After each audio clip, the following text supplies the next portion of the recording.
Hey guys, CryptoDad here again. Thanks for joining me on the Saturday night live stream. Live from Michigan, where you can throw out questions and I'll do my best to get them answered. We'll talk about Bitcoin, we'll talk about the news, we'll talk about altcoins. I'm going to move some crypto around for you guys. And as always, I'll do my very best to get to your questions and see if we can't troubleshoot your problems here live. Well, there's a lot of news tonight, so I'm going to jump right into the news as quickly as possible. I think I've got about 7 or 8 stories I want to cover tonight. A lot of good news in crypto adoption and crypto regulation. So we'll cover all that when we go through the news stories. I've got all the news stories linked in the description down below if you want to read them a little further. I'm also going to be playing around with the Jupiter Airdrop tonight. Jupiteri, I think they call it Jupuary. January and Jupiter mixed together is here, and Jupiter is giving away tokens to those that have used their platform in the past. So I've got the official links, and I want to demo how you claim an airdrop and talk about some of the pitfalls. So we'll get into that. So let me greet everybody that's here. Let's see where we're at here. Over here. I want to thank everyone that's here tonight. I really appreciate you guys being here. As always, Kenny is here. Andreas, Castor Davidson, who came in pretty early, wondering why there were already people waiting. It's weird when I get a live stream all like queued up and the thumbnail, and then I click, go or whatever, and I schedule it for 6 p.m. As soon as I do that, it says one waiting. So I'm thinking that that's me, I guess. So yeah, it's weird. But thank you everyone that comes in early. It's always nice to see everybody kind of checking in during the day as I'm getting everything ready. Mr. Miskey's here again. Simon from Scotland. Jay Crypto is here, or Jay is here. Hans Hannah 350. Simona, good to have you again. Bobby, always a pleasure. Will, Bridget Clark. Barkin Mad from England. I'm not sure if you've been here before, but if it's your first time, thank you so much for being here. Neto has a question right out of the gate about selling crypto, whether you should keep it on your cold wallet or transfer to an exchange. Well, obviously, it has to be on the exchange to sell it. There are some tools in some wallets that allow you to swap and sell, but those are through third parties. So if you've signed up for those third parties and you're comfortable selling through those third parties like MoonPay or whatever it is, and the fees that they charge, you're okay with all that, then I guess you could sell it from your wallet, but you have to remember you're not really selling it directly from your wallet. You're using a third-party payment processor that partners with that particular wallet. And some of those can be kind of, there's pitfalls involved with that. Now, as far as like, oh, should I keep it in my wallet or should I keep it on an exchange? If you're planning on selling it right away, it's probably better to keep it on the exchange. It's always best practice to keep your crypto in your own wallet. So, if you're going to do crypto, you should be doing self-custody. And self-custody means holding the crypto in your own wallet. That way, if the exchange that you want to use is down temporarily or overloaded temporarily, you have the freedom and the flexibility to move your crypto to whatever exchange you want to use in a pinch, if that's the case. Some people allocate like a certain percentage to keep on the exchange for quick trades. Other people, just like me, I just keep my crypto in my wallet all the time. It's not a big deal for me to if I want to sell, just transfer some crypto and make the sale. It takes, for me, less than 5 minutes. So, in answer to your question, I would just keep everything in my wallet and feel comfortable with moving your crypto. That's the important thing. Always practice. Move crypto back and forth on a regular basis. Don't just throw it in your wallet and forget about it. And then when you want to sell, you're not familiar with the process, right? You can practice doing small transactions. So, out of the gate, there we go. I want to jump into the news, but for those of you who have never been in the stream, I've got a whole bunch of information in the description down below, what we're going to talk about, stuff we're going to do, crypto tax information. I still need to get Laura in the stream. I did do a crypto tax video yesterday or the day before, I'm not sure, about using Coinly. It's a beginner's guide. It's tax season, and I'm going to try to get videos posted for the major tax software services. Coinly, CoinTracker, CoinLedger, basic setup. And what are, the implications and the pitfalls and the things that you need to be aware of when you're using these services, how to get them set up. I can't really answer questions about tax stuff. I don't really know that. That's a good reason for us to get Laura on here. But that's my latest video. I've got some affiliate links. I appreciate if you're interested in any of these products. Use my links. If you're going to do self-custody, you should do a hardware wallet. Hardware wallets are far and away the most secure, safest, and most secure way to store your crypto. I don't care which hardware wallet you use. Just use a hardware wallet. Right? Don't get freaked out by all the FUD out there. Ooh, somebody drained my ledger. Somebody tampered with my Trezor. All that stuff is just FUD, right? Fear, uncertainty, and doubt. Hardware wallets are secure, right? It's people that make mistakes that usually end up leading to crypto loss. All right? And all the news stories linked down below. And a little further down, if you want to get in touch with me, there's ways to do that. Shoot me an email if you have a question. I spent the better part of this afternoon responding to emails that had come in with questions. I do one-on-one consulting, but that may not be right for everybody. A lot of times you just have a little question or so, and I can help you with those. I don't mind answering questions through email, but if you need one-on-one hand-holding support, tech support, I'm here for that too, for a price. All right, let's jump into the news. We got a lot of news to cover tonight. Trump signed his crypto executive order, which creates a policy working group for digital assets. It also banned CBDCs, or Central Bank Digital Currencies, which are kind of antithetical to self-custody and decentralized cryptocurrencies. Now, there are a lot of cryptocurrencies out there that suffer from centralization issues. Let's just put it that way. Bitcoin is one of the most decentralized and independent cryptocurrencies out there. It's the granddaddy. But the lower tier below Bitcoin, like Ethereum and Solana, some of those proof of stake coins do suffer from the centralization of having a lot of people that, a small amount of people that own the majority. But the ecosystem works pretty well. But Trump signed this thing. Good news for crypto. The order included components of the cryptocurrency-related campaign promises that Trump had made before his election. It established a working group intended to shape regulation and White House policy around crypto and other digital assets. This is just a new day dawning, right? We've been getting bashed by governments since crypto began. FUD, uncertainty, doubt. It's only used by criminals. It's worthless. It's based on nothing. All this stuff, that the governments have been throwing at us to try to discourage us from using crypto. Those walls are finally breaking down. Now, don't get me wrong. There's still a lot of doubters out there.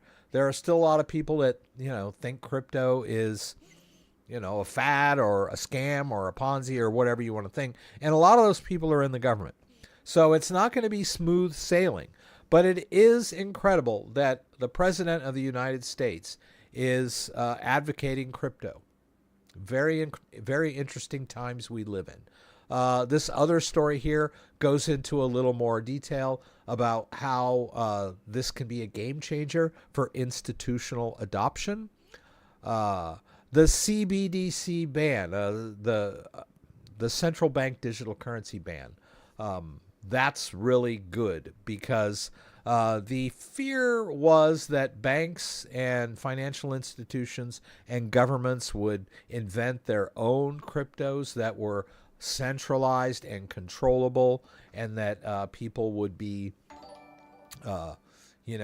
beholden to these central bank digital currencies. People could get easily debanked and surveilled. All that stuff, all those fears, they haven't been assuaged completely, but this executive order makes a lot of headway to allaying the fears of central bank digital currencies, at least in the United States. So yeah, a lot of big companies, instead of going into CBDCs, are going to be looking at Bitcoin and other cryptocurrencies. Right? Interesting times we live in. Market-wise, there's been a lot of good. The Bitcoin is still above 100,000. Let's see where we're at here. Is this Bitcoin? 104,983. We're right at 105. $105,000 for one Bitcoin. Can you believe it? I remember the day when we first started doing this live stream in 2017. We thought Bitcoin at 20,000 was a bubble, right? And it was back then, right? But here we are. And this article goes into that there's a lot of dip buying for short-term hodlers or holders of Bitcoin, and that's a bullish sign. So that's pretty interesting. Bitcoin hodlers continuing to accumulate during price declines, along with short-term holders buying more during price surges driven by FOMO, fear of missing out, right? That's the opposite of FUD, FOMO. And so we're seeing some bullish activity in the Bitcoin market. Good news. Now, I wanted to cover this story. One of the Ledger co-founders was kidnapped. I don't think he works for them anymore or with them, if I'm not mistaken. I know that a couple of the founders have left the company proper, but I could be wrong about Mr. Ballard. But he was kidnapped in France along with his wife. They were separated. He was tortured. I guess they cut off one of his fingers and sent it to somebody he knew as a threat for ransom. And then he was rescued by the French police and his wife. Must have been a nail biter for him because they didn't rescue his wife until the next day after they rescued him. But thank God, both of them are alive and safe. But this just kind of shows how you have to be careful if you're doing self-custody. Try to keep the fact that you own crypto between you and your very close family. Don't spread it around. Don't have a Bitcoin license plate. That kind of stuff. And if if you're doing self-custody, make sure that everything in your house is secure, right? You've got security system, webcams, the kind of stuff that discourages thieves and home invaders, right? So it's just like anything. If you're well-to-do and you have cash on hand, if you've got gold in your house, you got priceless works of art, you want to make sure that you're taking all the proper precautions. But this is an interesting story here, and thank God they're both safe. Now let's get back to the good news. I'm going to talk about the Jupiter airdrop tonight, but Jupiter, which is one of the largest DEXs in the world, a Solana-based DEX, or a decentralized exchange, is making some business moves. They have acquired a majority stake in Moonshot, which is a smaller company that allows people to buy meme coins using Apple Pay. Couldn't be easier, right? And if you look at that little, I'm not going to show you the video, but I watched a video earlier about Jupiter and they're making a lot of waves in the crypto industry as a company. And so we'll look into their airdrop a little longer. But they have acquired Moonshot. They also announced the acquisition of Sonar Watch, a portfolio tracking tool that is being integrated into Jupiter's platform. Paul, thank you so much for that donation. I really appreciate you. Thanks so much for being here on a regular basis as well. Always good to see your smiling little icon there. Yeah, so a lot of stuff happening with Jupiter, a Solana-based DEX. Now, some other adoption stories.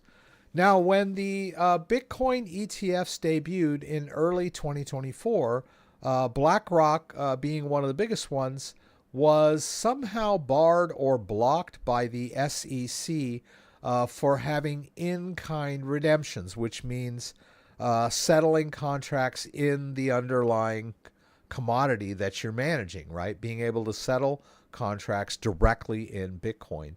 All the contracts were supposedly had to be settled in cash or otherwise. And what that did was sort of take away a little bit of the direct demand on Bitcoin that a normal ETF would have fostered, right? Like if you've got a gold ETF that can be settled directly in gold, it's better for gold traders, right? Because there'll be more gold moving back and forth. The same with a Bitcoin ETF that can be settled in kind. And the SEC blocked this for whatever reason, to pour cold water on them or whatever. As I said, especially the last 4 years and Gary Gensler's SEC have just been relentlessly anti-crypto. Every time you turn around, they're trying to rain on everybody's crypto parade by putting more roadblocks in the way and, just making it difficult for institutions to adopt crypto. And, ETFs took a long time to get approved.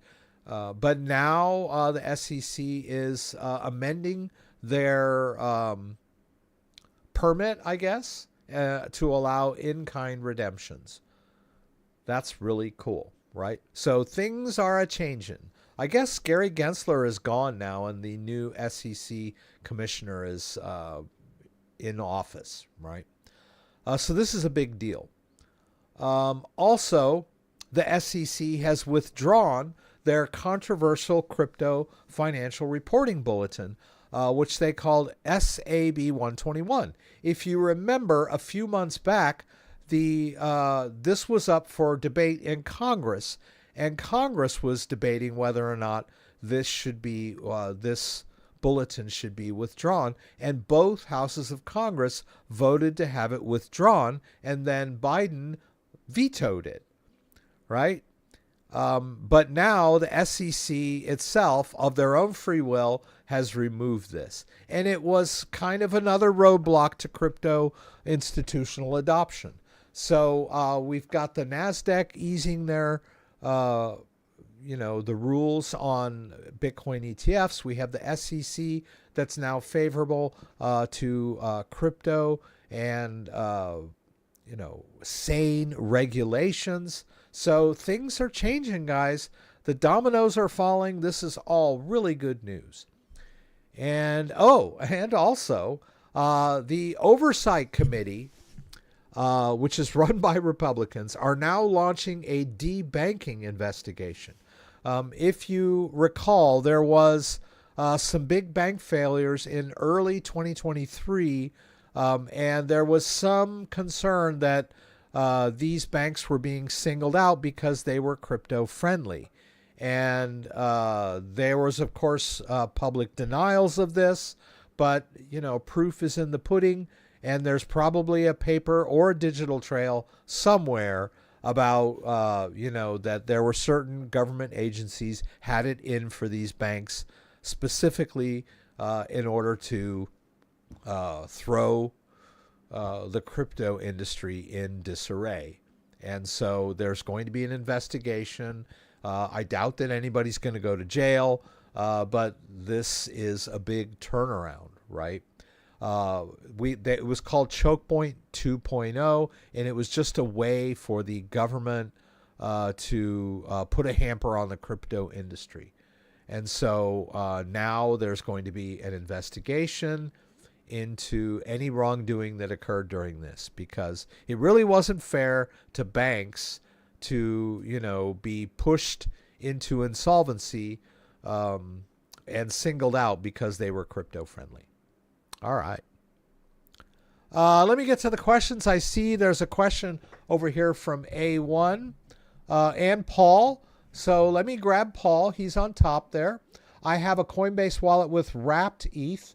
What is the best way to trade the wrapped ETH on the Polygon to Solana? I don't know if your wrapped ETH is already in Polygon format or if it's still in Ethereum format. There's a couple of ways to convert wrapped Ethereum. I don't think that Coinbase directly supports wrapped Ethereum. Let's see here. Just give me a second.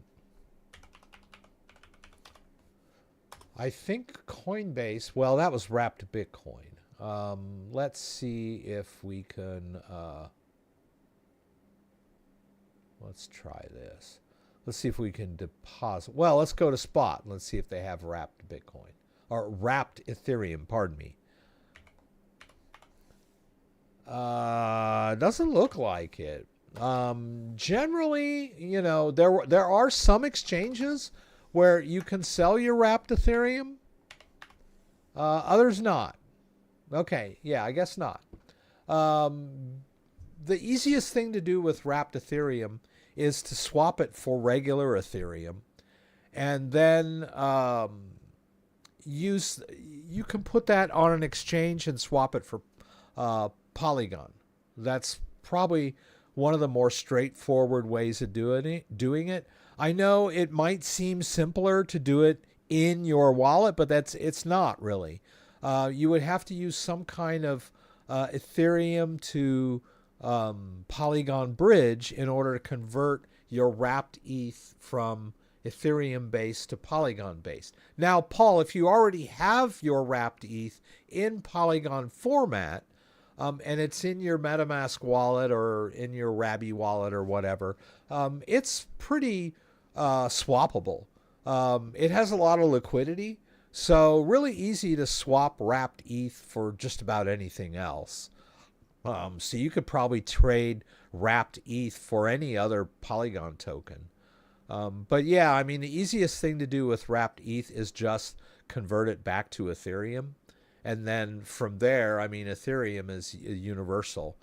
It's like dollars, you can do anything with Ethereum. But if I had a bunch of Ethereum and I wanted to trade on Polygon, I would send my Ethereum to Coinbase and then withdraw or swap it for Polygon and withdraw it. Or if you want, you can deposit your Ethereum on Coinbase and then withdraw your Ethereum in Polygon format. That's pretty easy. So if we had wrapped ETH, or ETH, pardon me. So is this going to let me do this? I guess not. No. Yeah. Okay. I don't have any to withdraw, so I can't really demonstrate that. I hope that answers. If I wasn't specific enough, let me know. A1 wants to know, can we use I use two different sets of Tantrum cards, one with seed phrase for long-term cold storage and a different set with no seed for in and out small transactions like a hot wallet. Oh, can I? Yes, you can. There's a lot of controversy around the Tantrum wallet right now because of the security vulnerability that was exposed and fixed. And a lot of people are making a big deal about it. Oh, they exposed the seed. How dare they? But no one lost any crypto. And, you know, I don't want to sound like I'm minimizing things, but hey, when nobody loses crypto, you got to kind of give them a break. Their app software is open source, and the flaw was discovered and fixed. And, you know, as far as I'm concerned, the real problem that, you know, oh, why would they have any reason to include the seed in emails to tech support? Well, what they were doing is when you contact tech support from your Tangem wallet, they will generally attach the log file so that tech support can look at your log file and kind of figure out what you were doing in the wallet, because most people have difficulty articulating what they're doing. Muse Salad, thanks for that.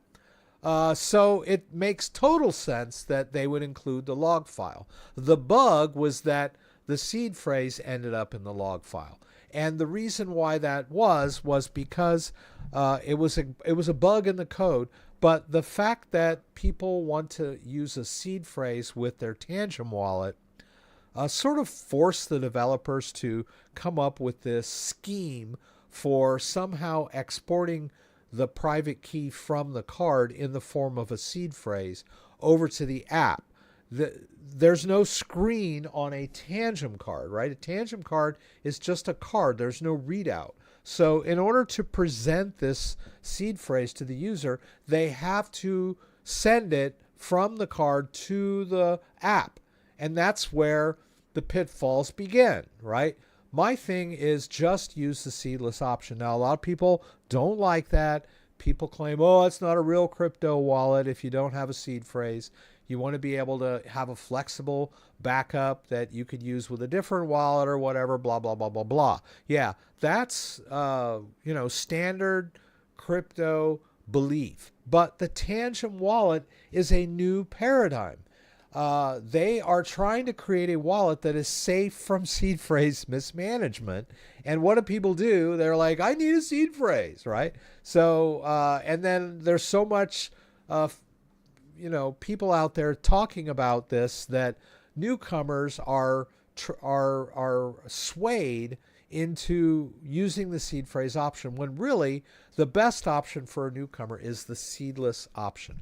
But in answer to your question, you can manage multiple wallets in the app, multiple card sets. So when you go to install a new card set, you know, you just hit the three dots up here, and it's not responding to my touch very well. And you just hit add new wallet, right? And then it wants you to scan in the new card set. And then once you've done that, you know, then you can manage multiple card sets in one copy of the app. And yes, you can have seedless option and unseed options, right? A lot of people say, oh, what if Tangem goes out of business? I hear this one so often, it makes me want to, you know, oh, they never thought about that. Oh, what if Tangem goes out? They've covered this over and over and over and over and over again. You know, their app is open source. So if they go out of business, you can use their app even with them not around. If they go out of business, you can transfer your crypto somewhere else. It's not like they're just going to disappear in the middle of the night and you won't have access to your crypto. Crypto is flexible. You can move it. It's like people just like, I don't get it. I'm ranting again. But yeah, it's not a big deal that there's three cards, and if you lose all three cards, you lose your crypto. It's been that way since time immemorial, you know. If, you know, your boyfriend proposes to you and gives you a diamond ring, is your first thing going to be, oh my God, a diamond ring, what if I lose it? Is that going to be your first reaction if someone gives you something of high value? If your grandfather gives you a gold coin for Christmas, are you going to go, gee, Grandpa, what if I lose this? No, you're going to go, thank you, I'll take good care of this. So that's how your attitude should be with the Tangem card set. Don't effing lose them. I mean, it's not rocket science. Don't lose it. I'm just going here. If you want a seed phrase, use a different wallet. You know, if you think the seed phrase is that important, then go get yourself a Tangem I'm sorry. Go get yourself a Trezor or a Ledger or a Keystone or a One Key or a Descent or any other myriad hardware wallets that support seed phrases. It's not really a good idea for Tangent to have seed phrases because they have no screen. They have no attestation for displaying the seed phrase. It's just not a good idea. But they were under so much pressure from the community that they created this seed phrase option, which I don't agree with. But you probably figured that one out by now. Let's see here. Mr. Miskey, is it where you last left it? That was on the blockchain. Oh, wait, where somebody's... Dan is here tonight. Thank you so much for being here. Dan, please explain what a 51% attack is. It's a little beyond the scope of this live stream, but in a proof of work blockchain, if one entity controls over 51% of the miners, the Bitcoin miners, then they have a majority of control of the blockchain, and they would be able to conceivably write new rules or somehow alter the code that would be able to exploit the blockchain because they would have it's sort of like, a 51% takeover a company. You get 51% of a company's stock, then you're calling the shots now. It's basically the same thing. But as I mentioned in the beginning, Bitcoin is one of the most decentralized cryptocurrencies out there. But having one mining entity control over 51% of the production is a 51% attack. That's basically what we're... So when you sell Bitcoin ETF, you get your Bitcoin instead of fiat. Not necessarily A1. The in-kind redemption would be if you so choose. You can still settle in cash if that's what you want to do. Let's see. Hey, CryptoDad, I have some Bitcoin and ETH on my Ledger Nano S, but I haven't used it in about a year. Do you think crypto is still on the blockchain? I have the seed phrase. Yes, your crypto is still on the blockchain. It's always going to be there forever. As soon as you create an address and fund it with some crypto, it's going to be there forever. Now, whether or not you'll be able to access it is a different story, but it's going to be there. You say you've got a Ledger Nano S, you haven't used it in a while, but you have your seed phrase, you're fine. I would suggest pulling that thing out and getting it up to date, firmware-wise, running firmware update, running software update. Stay in practice. Don't just leave it in a drawer and forget about it. I've done several videos on the importance of management. A lot of people get holding, but they don't get the fact that you want instant access to your crypto. So sure, yeah, it's great. Your crypto is safe, but you don't have immediate access to it. You want immediate access in case you want to sell it or manage it or give some away to somebody or whatever you want to do with it.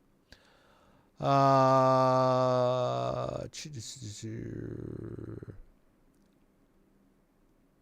right. If you can't manage your seed phrase, just buy ETF. BlackRock management for you. That's correct, Wisdom A. Can you maybe demonstrate how to set up a Metamask account with a hardware wallet? Ledger, tried it out, but see my account in Metamask. Wants me to secure my account. Yeah, we can just do that real quick. Let me get in here. Sorry.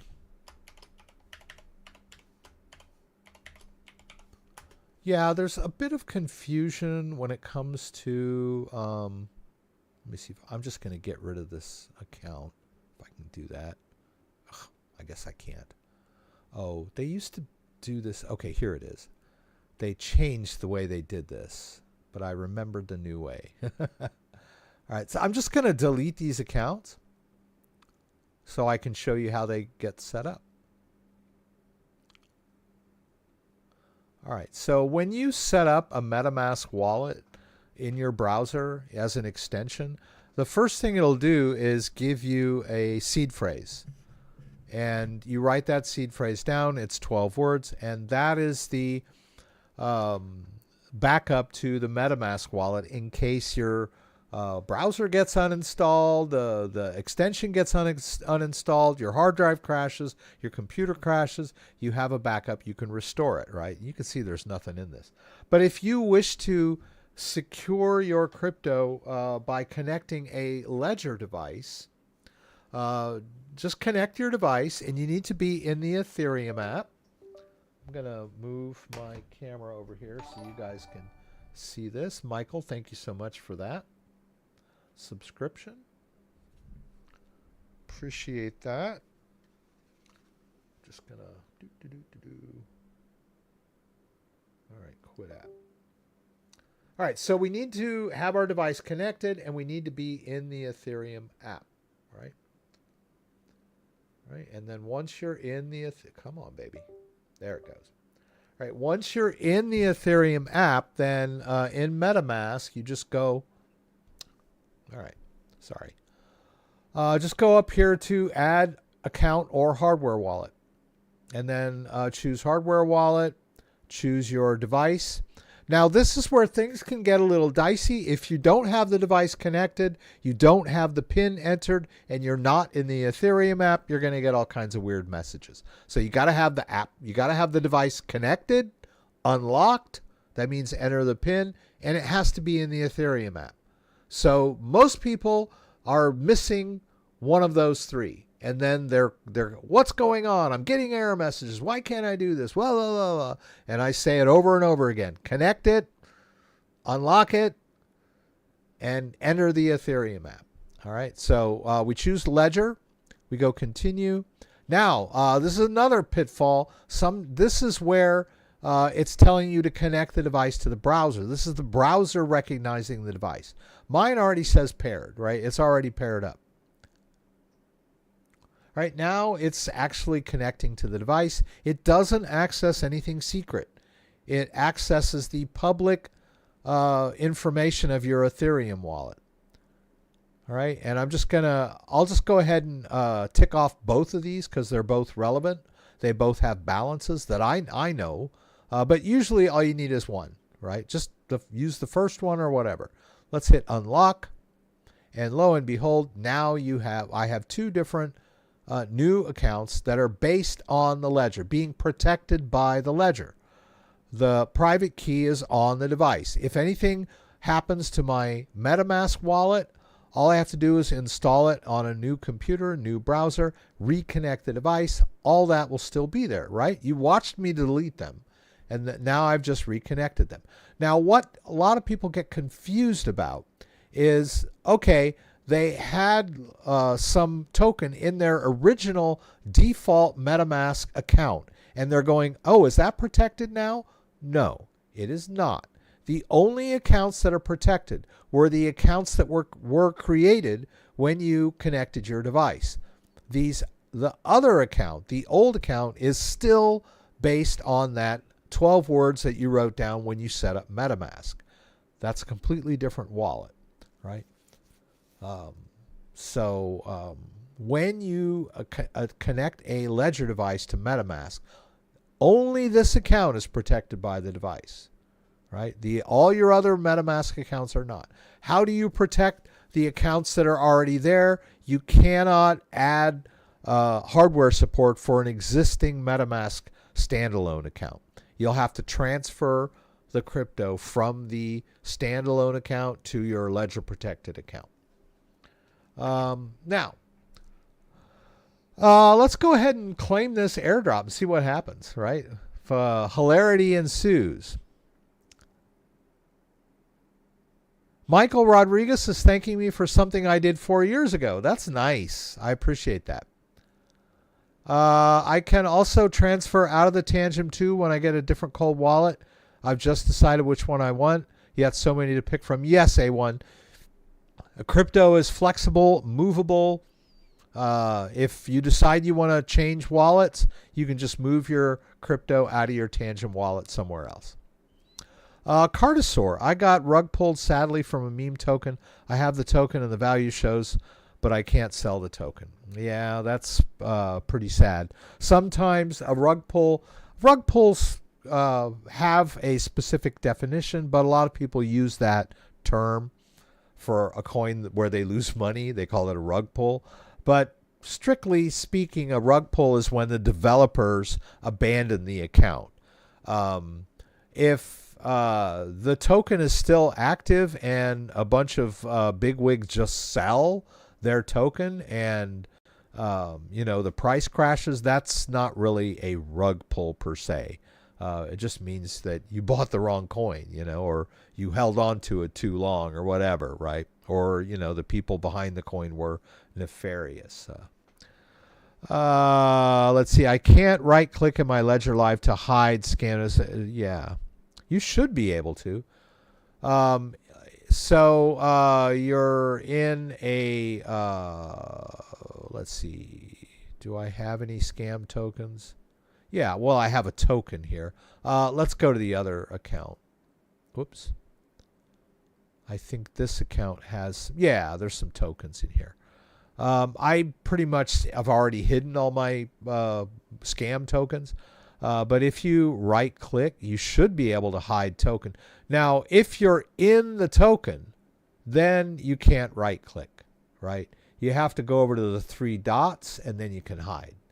So I think I've seen some people confused about that before. Let's look in my Polygon account. I think there's a bunch of scam tokens in here. Yeah, so here's some scam tokens. So right click, and if right click doesn't work, you can dive into the token and use the 3 dots to hide the NFT collection. Right? So, if it's not working on your Mac, you should be able to just dive in and then click the 3 dots. I would assume that's going to work on your Mac and hide the NFT. All right, so I've linked this. Let me see if this is the one. Yeah, this little website has a really bright young man talking about Jupiter. It's pretty cool. I'm going to paste that in. You might want to check it out. Okay, so in order to claim this airdrop, you need to sign up for an account, which you will associate with your email. That's before, I believe you were just able to connect your wallet directly. Now they want you, they want to be able to blast out to you and that kind of stuff. But yeah, so I'll just go ahead and sign up. I'll use my Google account.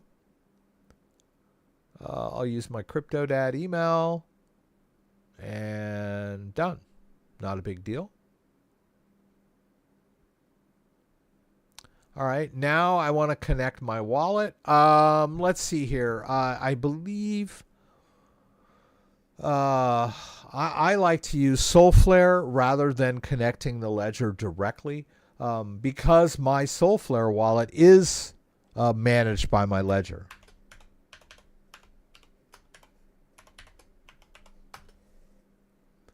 All right, so you can see that I have, I've got the Melania token, which is worth nothing, basically. That was fun. All right, so, and I have more than one here, right? I believe I've got my Stacks. Yeah, my Stacks has some Solana. Let me check here. Yeah, oh, there should be more in the Flex. I thought there was more. Yeah. But that's okay. The Flex Ledger. Okay. Oh, yeah. Okay. Yeah. So I've used this wallet before. Now, if you are like, hey, what the hell is he doing? We can, let's see if I can get rid of these. Oh, I think I would have to delete the entire wallet. But basically, it's like I was doing in MetaMask. You hit plus, and you can connect your ledger and, connect your ledger device and create an account that's managed by your ledger, right? I'm not going to do that because I've already done it. But let's stick with Ledger Flex. I'm pretty sure this wallet would be eligible. So I've got Solflare open and I have the correct wallet active, right? So let's go back. Oh, is it over here? Oh, where was I? Where am I? Yeah, here. All right, so we're going to connect my wallet. And like I said, instead of using the direct ledger, I'm going to use Solflare. I've found that when you connect your device to Solflare first, you have a little more flexibility from within Solflare as opposed to just connecting it directly to Ledger. I think it only allows you one Ledger account when you do that. Solflare, you can have multiple, but I digress. So we'll hit Solflare. We have to authorize this in the wallet. And we're probably going to need to be in the Solana app at some point. So let's do that. Let's go Solana. All right, so I'm ready to roll. I'll get this out of the way while we're working. I'm going to authorize it here. Is it going to let me do this, or did I screw around too long? Oh, it says it right here. Connected. Okay. View allocation and link. All right. Oh wait, it says unlinked wallet. Okay. Connect a wallet to get started. I thought I just did that. Did I? Connect and link another wallet. Okay. Okay, that's it. Okay. Oh boy. See, this is what happens when you do stuff live. Okay. It says no wallets linked, although I just linked one, I thought.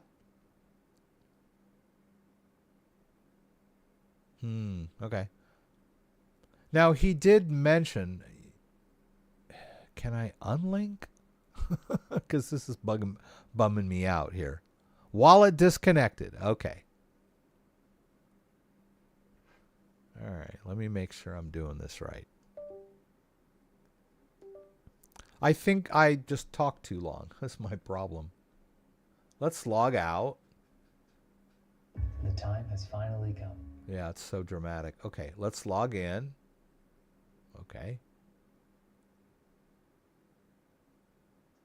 Yeah, okay. All right, no wallets linked. Connect and link. Yeah, see? Auto connect, whatever, please. All right. Now it says it's connected. Okay, fine. I'll view allocation and link. Oh, okay, there we go. Oh, right. I got 250. Yeah. Okay. Thank you for using Jupiter. We hope you enjoy your allocation. Okay. Now I link it, right? That down here. Now I'm probably going to have to do something when I do this link. Let's hit link. Sign message. Okay. Using Ledger. Yeah. Okay. All right. Now we approve with the wallet. And I probably need blind signing enabled. Come on, baby. Oh, blind signing is enabled. Okay. Let's try that again.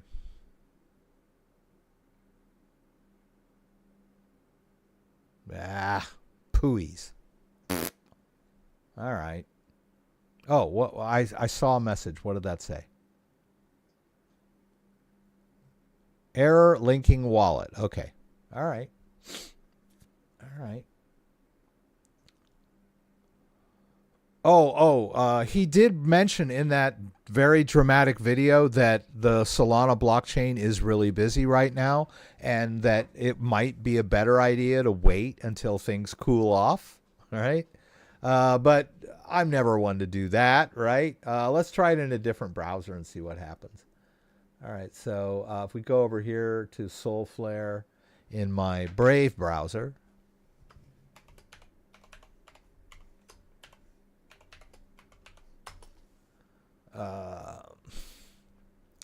Let's get that link back.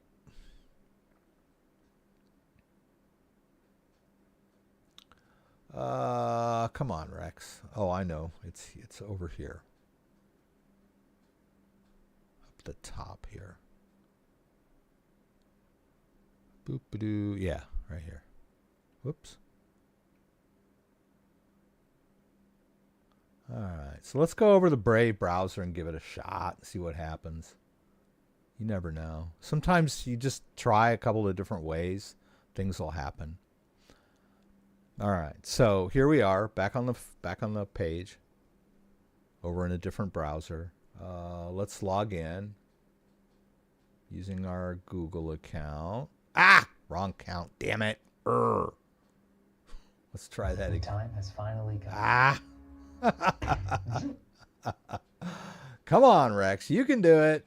Okay, there we go. That's it. Okay, here we go. All right, let's connect the wallet. Let's do Soulflare. Let's connect. All right, let's view allocation and link. There's my allocation. Let's link again. See what happens. Come on, baby. Using Ledger. Yeah. Oh, there it is. Boom. Review transaction. Right, there's the transaction. And hold to sign.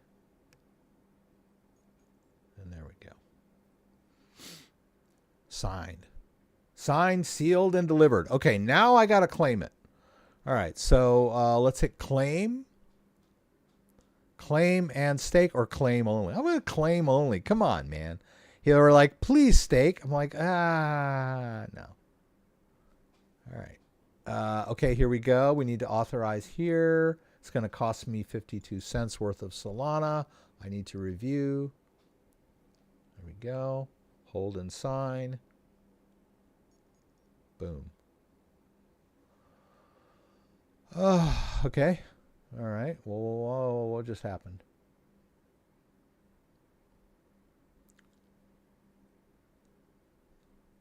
Oh, look at that. Jupiter. $234 worth of Jupiter. Ah, yeah. Well done. Thank you. I appreciate that. Yes, well done indeed. That's pretty good, huh? $243 worth of Jupiter tokens. 250 Jupiter tokens.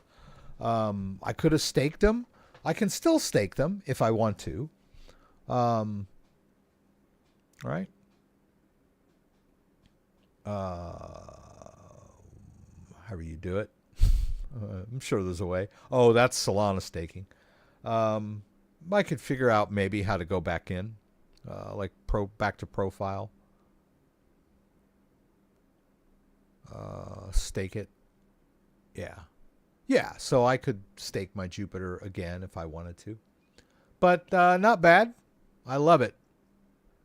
Yeah, it took me a couple. It wasn't bad. I think when I connected to Brave, it went right through. The first time I connected the wallet and attempted to link, it connected to the device and asked me to authorize on the device. Now, if you weren't doing this with a device, it would have been a little simpler. You had less steps if you're just using a standalone Jupe wallet. Soulflare wallet. You could also use Phantom wallet. Any Solana capable wallet will work. I think you could even use, I have the Solana is in my Ledger Live, but Ledger Live is a very crude Solana interface. You can't manage tokens. They will allow you to stake Solana. You can hold Solana. You can stake Solana, but you can't manage tokens. Right? What's interesting is why don't we try another wallet? They might let me do that. Let me go back to this. Let's do a different wallet. So I'm going to go up here and switch to the other wallet. Oh, this one is... okay, let's just add it. Hey. First of all, let's connect the other device. I'm pretty sure the other device probably has a claim too. I've used the other device. This is my Stacks. Also, being an old guy, I noticed this morning and that the Stacks screen is noticeably bigger for me. When I go to enter my PIN, it is like completely, hey, this screen is much bigger than the Flex. So I still recommend the Stacks over the Flex. Stacks is $400, Flex is $250. But you get what you pay for. Let's add a new wallet based on this Stacks device. Let's get into the Solana app. I've used this one before. It's just not connected to this particular wallet. All right, we connect Stacks. My antivirus doesn't like this for some bizarre reason.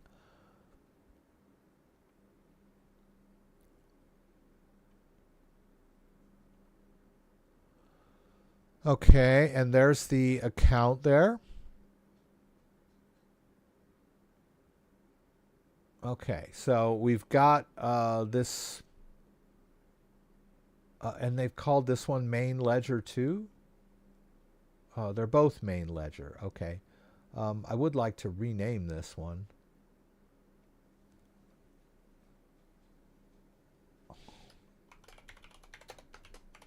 This is the Stacks, and then the other one is the Flex.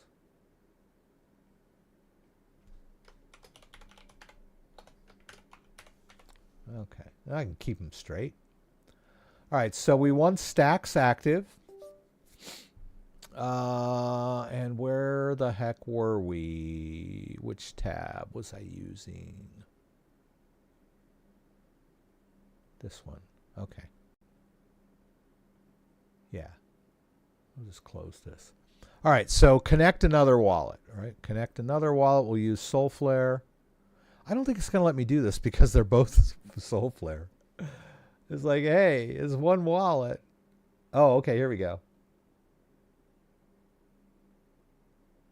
Is it going to let me do that? I don't think so. Oh, I need to be in the Solana. Well, I don't think that really has anything to do with it.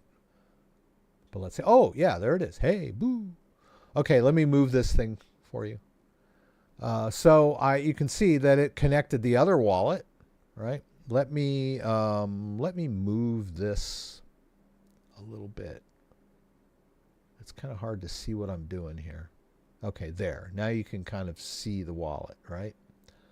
All right, so let's do view allocation and link. Oh, it's only 25. Hey, but hey, 25 is better than nothing, right? Let's do this. Link. Using Ledger, sign transaction, approve. Oh, it did the error again. Yeah, well, I could try it again later. It's not a biggie. Yeah, it's just, it's a little bit. It's not so much that the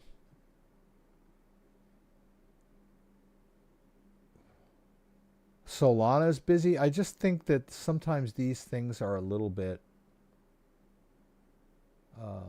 difficult to deal with. So we're going to go back to Stacks. Yeah, and then let's see if I can do this. Okay, it got it.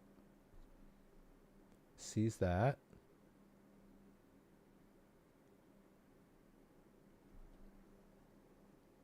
Oh, no, it keeps dropping. But that's okay. I could try again, maybe when it's not so busy. Reconnect, disconnect the wallet, do all that kind of stuff. I'm sure I'll be able to get that claim through. Also, my son has one. I'll probably set up a different account for him with a different email. But I've used his wallet to trade Solana too. So that's it. Yeah. I mean, the ledger is always a little bit finicky when you're trying to connect it to stuff like this, because you're juggling a lot of plates, right? So you've got the connection between the device and your computer. You could have a bad cable. You could have a faulty USB connection, all that kind of stuff. You've got the connection between your device and the browser, right? Which could get ganky too. Sometimes, the browser somehow disconnects your device. And then you've got the connection between your device through the browser to the wallet itself.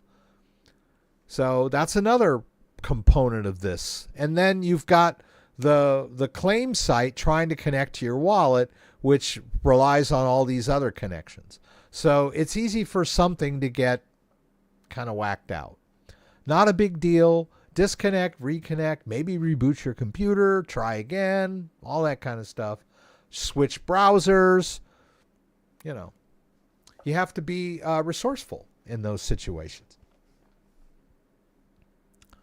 But it's nice to see, you guys witness what I'm doing here. And you saw me claim a nice little chunk of Jupiter token. Pretty good stuff. Not bad at all. All right. DGen is working. Hydra is having trouble with Solana. Christopher Torres took a few attempts. Michael Rodriguez had the same issue between Jupiter and Solflare. Took several attempts before it worked, and you managed to get your Solana, your Jupiter airdrop. Good stuff. But guys, airdrops can be tricky. If you want to claim the airdrop, use that link that I put down in the description. This is the official site. Don't get sucked in. Oh, yeah. What I wanted to point out was just today I got an email message from somebody claiming to be the Jupiter airdrop, right? So look at the email. It says Jupiter event selected at substack.com, right? It's a scam email trying to trick me into clicking their malicious link to go claim my airdrop, right?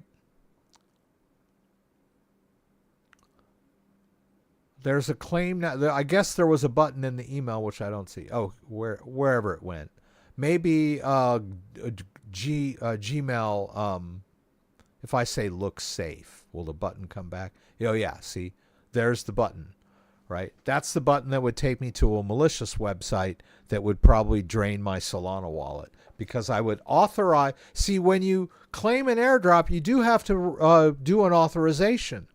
And if you're on a malicious website, your authorization is giving them permission to take all of the Solana and all the Solana-based tokens out of your wallet, right? That's a malicious smart contract. So always be on the alert. And if you're going to do an airdrop, make sure you're on the official website for the airdrop, right? A lot of people get greedy, get rushed, and they do something silly without taking their time and making sure they're doing everything correctly. So please, guys, I could sell those tokens right now. All I would have to do would be to swap it, right? So if I wanted to swap my Jupiter token for Solana, I could do that right now in the wallet, right? That's 0.93. And then I could sell my Solana token on Coinbase. I don't know if Coinbase has the Jupiter token listed. They might.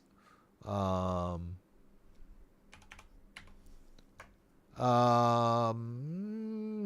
this is a futures contract. So yeah, you would need to swap it in the wallet for, Solana. And then, any Solana token, just swap it for Solana. And Solana's like cash, right? I can send that to Coinbase all day long and cash out. I'm cutting out. Oh, I'm sorry. Anyway, I hope that I have a good connection. I'm pretty sure I should have a pretty decent connection. Says I've got an excellent connection. Thank you guys, everybody, for being here tonight. Like I said, if you want to if you claim your airdrop and you want to redeem it, I think you mean sell it for dollars or euros or whatever, swap it for Solana and then send the Solana to an exchange and cash out. Yeah. Let's see here. It's been great, guys.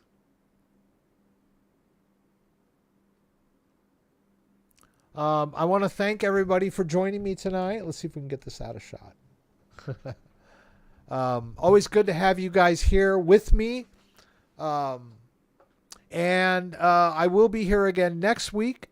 Same time, 6 p.m. Eastern Standard Time. Join me again for the live stream from Michigan. Thank you, everybody, for being here. Thank you, Kenny, for the news and being here early.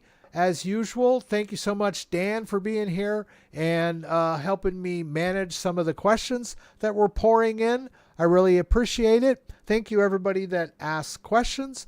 Thank you for the generous donation, Paul. I really appreciate that. And thanks for the people that subscribed. And thanks for just being here and watching. I really appreciate it. If you enjoyed this video, give me a thumbs up. If you'd like to subscribe to my channel, I would appreciate it. When you subscribe, there'll be a little bell that you can click that will allow you to be alerted whenever I post new content. Once again, thanks for joining me and hope to see you again soon.